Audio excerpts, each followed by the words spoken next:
Rouler en groupe, c'est vraiment quelque chose de très sympa.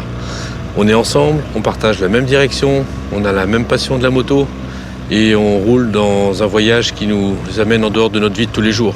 Et pour que tout se passe bien, pour que le voyage aille à son terme, avec les motos en bon état et surtout les gens en bonne santé, il faut respecter un minimum de discipline et mettre des règles en place.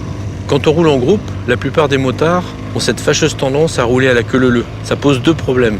Un problème de vision, c'est-à-dire qu'on n'est pas capable de voir plus loin que la moto qui est devant nous. Donc on ne voit pas s'il y a des nids de poules, on ne voit pas s'il y a des cailloux. Et donc c'est un vrai problème de sécurité et d'anticipation. Et la deuxième chose, c'est aussi un problème de freinage. C'est-à-dire quelqu'un qui freine droit devant nous, on a en distance de freinage uniquement la distance qui nous sépare de notre moto à la moto du gars qui est devant. Quand on roule en quinconce, on obtient deux avantages très flagrants. Le premier, c'est que on augmente considérablement la distance de freinage, puisque le motard qui est devant est légèrement décalé sur le côté.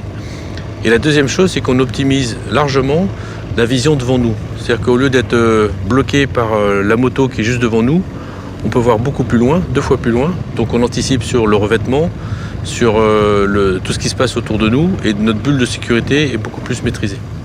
Quand on prend la direction d'un groupe, et qu'on est donc ce qu'on appelle un chef de groupe, il est très important d'anticiper tout ce qui peut se passer pour l'ensemble du convoi. C'est-à-dire par exemple, si un chef de groupe doit s'arrêter sur le bord de la route pour faire une photo ou pour faire un regroupement ou pour toute autre raison, il doit absolument sélectionner un lieu d'arrêt qui permet à tout le monde de s'arrêter au même endroit. Non pas 1, 2 ou 3 motos, mais l'ensemble des motos doivent pouvoir s'arrêter en toute sécurité sur cet espace de dégagement.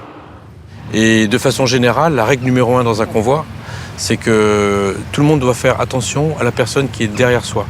C'est-à-dire qu'on doit toujours vérifier quand on tourne à gauche, quand on tourne à droite, de façon générale, quand on change de direction, il faut vérifier que derrière soi, la personne vous a vu pour être sûr que le convoi ne se casse pas.